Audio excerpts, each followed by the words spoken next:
Praise the lord. ನಮಗೆ ಕರ್ತನ ರಕ್ಷಕನೂ ಆಗಿರುವಂತಹ ಯೇಸು ಕ್ರಿಸ್ತರ ಅತಿ ಪರಿಶುದ್ಧವಾದ ನಾಮದಲ್ಲಿ ನಾನು ಮನೊಂದಿಸ್ತಾ ಮತ್ತೊಂದು ಸಂದೇಶ ಜೊತೆ ನಾನು ಮುಂದೆ ಬಂದೇನೆ. ದೇವರ ಹಸ್ತವು ತಾನೇ ಕಳೆದ ದಿನವೆಲ್ಲ ನಿಮ್ಮನ್ನು ನನ್ನನ್ನು ಆತ್ಮಿಕವಾಗಿ ವಾಕ್ಯಗಳ ಮೂಲಕವಾಗಿ ಬಲಪಡಿಸಿ ಚೇತನಗೊಳಿಸಿ ಜೊತೆಗಾರರಾಗಿದ್ದು ನಡೆಸ್ತಿದ್ದಾರೆ.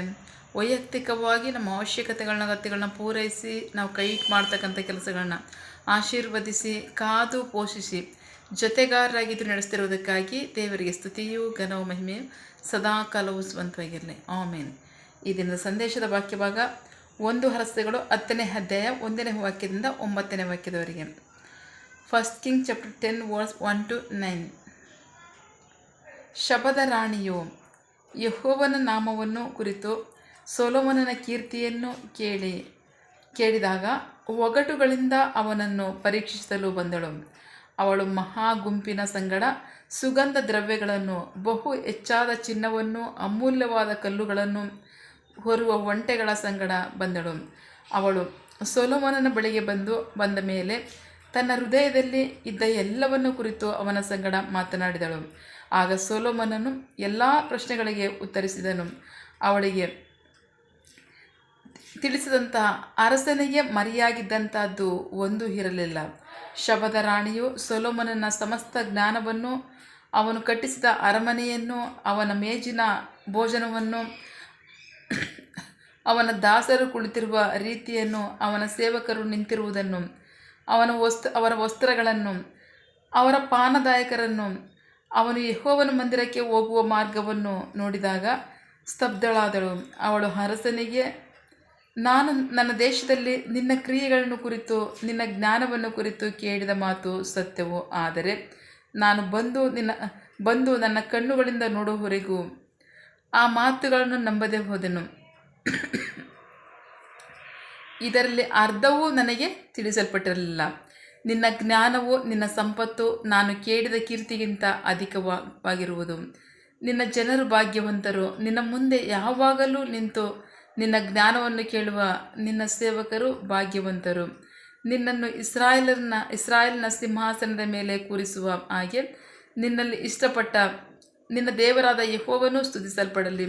ಯೆಹೋವನು ಯುಗಯುಗಕ್ಕೂ ಇಸ್ರಾಯೇಲರನ್ನು ಪ್ರೀತಿ ಮಾಡಿದ್ದರಿಂದ ನ್ಯಾಯವನ್ನು ನೀತಿಯನ್ನು ನಡೆಸಲು ಅವನು ನಿನ್ನನ್ನು ಅರಸನನ್ನಾಗಿ ಮಾಡಿದನು ಎಂದಳು. ದೇವರಿಗೆ ಸ್ತೋತ್ರ.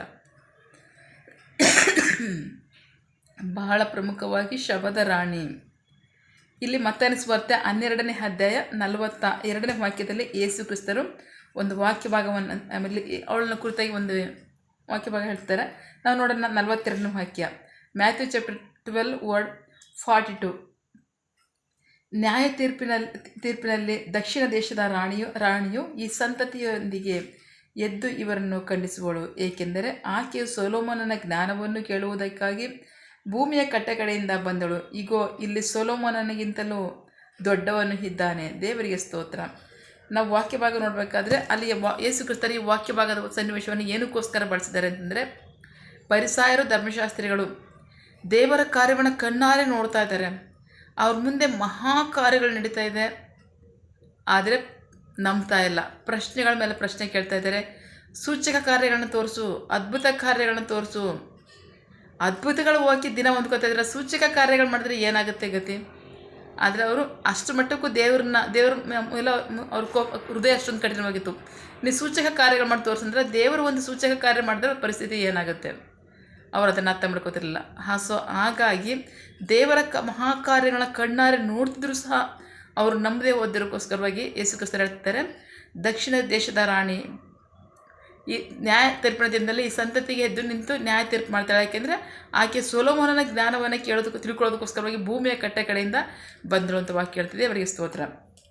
ಇಲ್ಲಿ ವಾಕ್ಯಭಾಗ ನೋಡೋಣ. 1 ವರ್ಷಗಳ ಪುಸ್ತಕ 10ನೇ ಅಧ್ಯಾಯದಲ್ಲಿ ವಾಕ್ಯಭಾಗ ನೋಡಿದರೆ, ಶಬದ ರಾಣಿ ಇವಳನ್ನೇ ಕುರಿತಾಗಿ ಯೇಸು ಕ್ರಿಸ್ತರಲ್ಲಿ ದಕ್ಷಿಣ ದೇಶದ ರಾಣಿ ಅಂತ ಉಪಯೋಗಿಸಿರೋದು. ಈಕೆಗೆ ಅಂದರೆ ಸೊಲೊಮೋನನ ಜ್ಞಾನವನ್ನು ಕುರಿತಾಗಿ ಆ ಕಾಲದಲ್ಲಿ ಎಲ್ಲ ದೇಶಗಳಲ್ಲೂ ಮಾತನಾಡ್ತಿರುವಂಥ ವಾಕ್ಯ ಹೇಳುತ್ತೆ. ಬಹಳ ಪ್ರಮುಖವಾಗಿ ಸೊಲೊಮೋನನು ದೇವರ ಹತ್ರ ಕೇಳ್ಕೊಂಡಿದ್ದೇನು. ನಾವು ನೋಡ್ತಾ ಇದ್ದೀವಿ ವಾಕ್ಯಭಾಗದಲ್ಲಿ. ವಾಕ್ಯಭಾಗ 3ನೇ ಅಂದರೆ ಇದೇ ಅಧ್ಯಾಯದಲ್ಲಿ 1 ವರ್ಷಗಳ ಪುಸ್ತಕ 3ನೇ ಅಧ್ಯಾಯದಲ್ಲಿ ಸೊಲೊಮೋನನು ಪ್ರಾರ್ಥನೆ ಮಾಡಿ ದೇವರ ಬಳಿ ಕೇಳಿಕೊಂಡಿದ್ದೇನು, ದೇವರೇ, ಇಷ್ಟು ದೊಡ್ಡ ನಿನ್ನ ಜನಸಮೂಹಕ್ಕೆ ನನ್ನನ್ನು ಅರಸನನ್ನಾಗಿ ಮಾಡಿದೆಯಾ, ಆದರೆ ನನಗೆ ಯಾವ ತಿಳುವಳಿಕೆಯೂ ಜ್ಞಾನವೂ ಇಲ್ಲ, ನನಗೆ ಜ್ಞಾನವನ್ನು ಕೊಡು ಅಂತ ಕೇಳಿಕೊಂಡ. ಸೊ ಅದು ಕೇಳಿದು ದೇವರ ದೃಷ್ಟಿಯಲ್ಲಿ ಒಳ್ಳೆಯದಾಯಿತು. ಯಾಕೆಂದರೆ ಅವನು ಇನ್ನೂ ಏನೇನೋ ಕೇಳ್ಬೋದಾಗಿತ್ತು, ಆದರೆ ಅವನು ಅದೇನು ಯಾವುದನ್ನು ಕೇಳಲಿಲ್ಲ. ನಿನ್ನ ಜನರನ್ನು ಪರಿಪಾಲನೆ ಮಾಡೋದಕ್ಕೆ ನನಗೆ ಜ್ಞಾನವನ್ನು ಕೊಡಿಸಿದೇವರೇ ಸಾಕು ಅಂತ. ದೇವರಿಗೆ ಅದು ಇಷ್ಟ ಆಯಿತು, ನಾನು ನನಗೆ ಜ್ಞಾನವನ್ನು ಕೊಟ್ಟಿದ್ದೀನಿ. ಎಷ್ಟು ಜ್ಞಾನವನ್ನು ಕೊಟ್ಟಿದ್ದಾರೆ ಅಂತ ನಾವು ವಾಕ್ಯ ಭಾಗ ನೋಡೋದಾದರೆ 7ನೇ ಅಧ್ಯಾಯ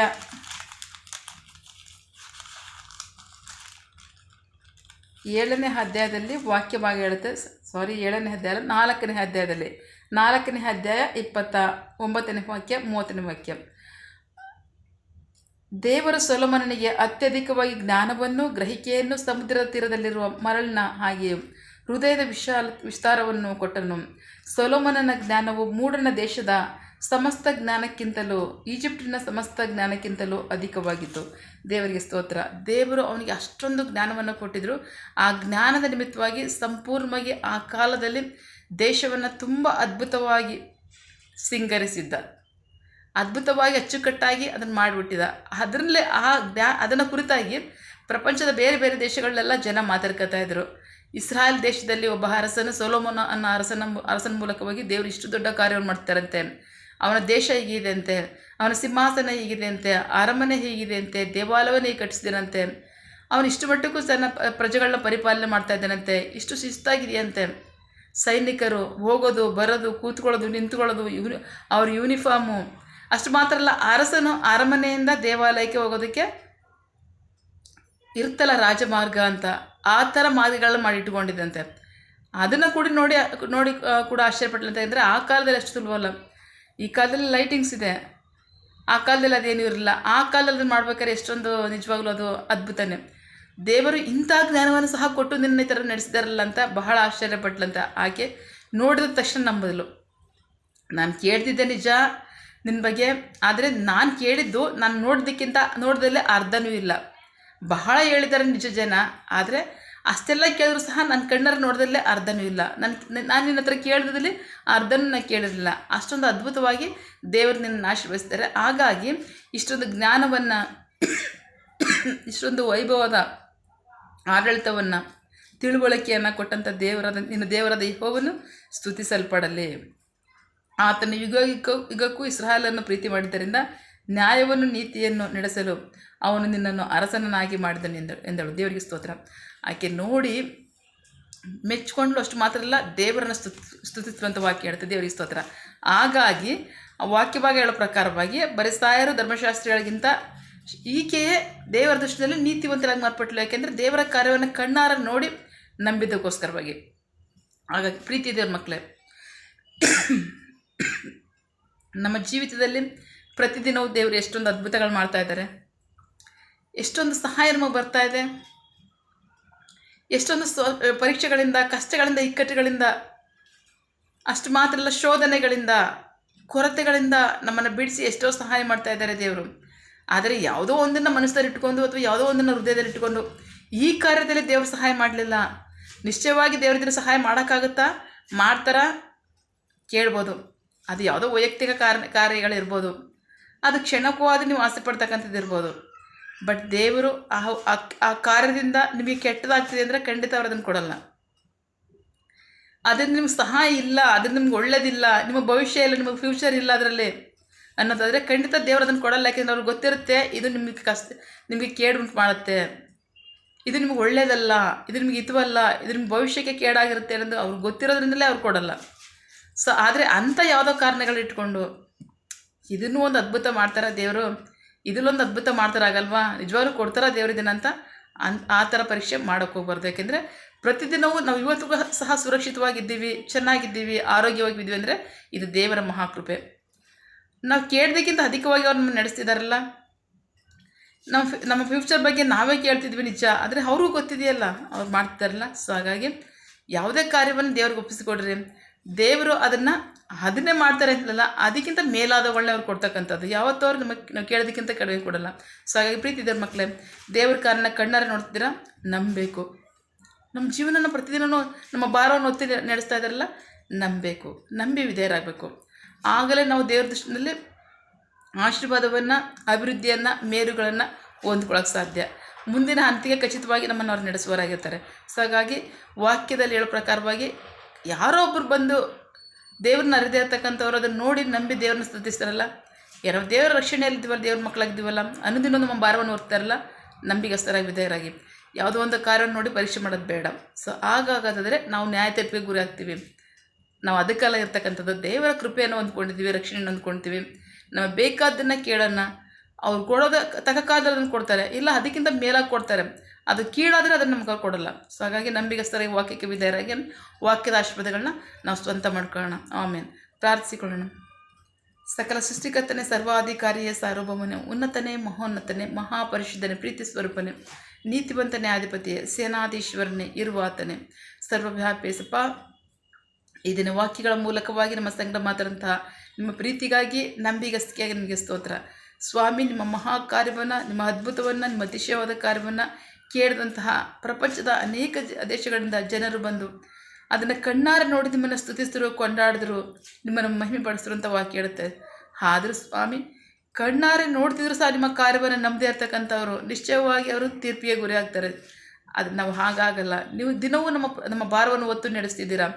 ನಿಮ್ಮ ಸಂರಕ್ಷಣೆ, ನಿಮ್ಮ ಪರಿಪಾಲನೆ, ನಿಮ್ಮ ಪೋಷಣೆಯಲ್ಲಿ, ನಿಮ್ಮ ನಡೆಸುವಿಕೆಯಲ್ಲಿ ನಾವು ಅನುದಿನವೂ ನಡೀತಿದ್ದೀವಿ.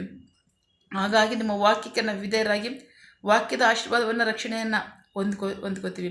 ನಿಮಗೆ ಮಹಿಮೆಯಾಗಲಿ, ನಮಗೆ ಆಶೀರ್ವಾದ, ರಕ್ಷಣೆ ಉಂಟಾಗಲಿ. ಆಮೇನ್. ಪ್ರಾರ್ಥನೆ ಕೇಳಿದ ಪ್ರೀತಿಗಾಗಿ ನಿಮಗೆ ಸ್ತೋತ್ರ. ಆಮೇನ್.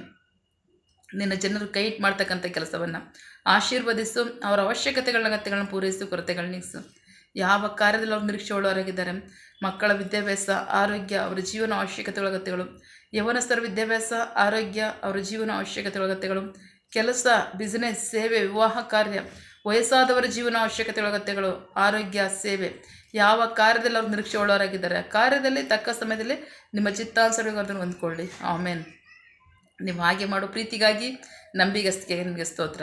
ನಮ್ಮ ಪ್ರಾರ್ಥನೆಯನ್ನು ಕೇಳಿದ್ದೀರಾ, ಅದರಂತೆ ನಡೆಸ್ತೀರಾ, ಅದಕ್ಕಾಗಿ ಸ್ತೋತ್ರ. ನಮ್ಮ ಪ್ರಾರ್ಥನೆಯನ್ನು ನಮ್ಮ ರಕ್ಷಕನಾದಂಥ ಯೇಸು ಕ್ರಿಸ್ತರ ಅತಿ ಪರಿಶುದ್ಧವಾದ ನಾಮದಲ್ಲಿ ಪ್ರಾರ್ಥಿಸಿ ನಿಮ್ಮ ಪಾದಗಳು ಸಲ್ಲಿಸಿ ನಾವು ಬೇಡಿ ಹೊಂದಿದ್ದೇವೆ, ನಿಮ್ಮ ಜೀವಗಳ ತಂದೆ. Amen. God bless you all. ದೇವರು ತಾನೇ ಇದರ ವಾಕ್ಯಗಳ ಮೂಲಕವಾಗಿ ನಮ್ಮ ಸಂಗಡ ಮಾತನಾಡಿದ್ದಾರೆ, ನಮ್ಮನ್ನು ಆಶೀರ್ವದಿಸಿದ್ದಾರೆ. ಆಮೇನ್. All the best.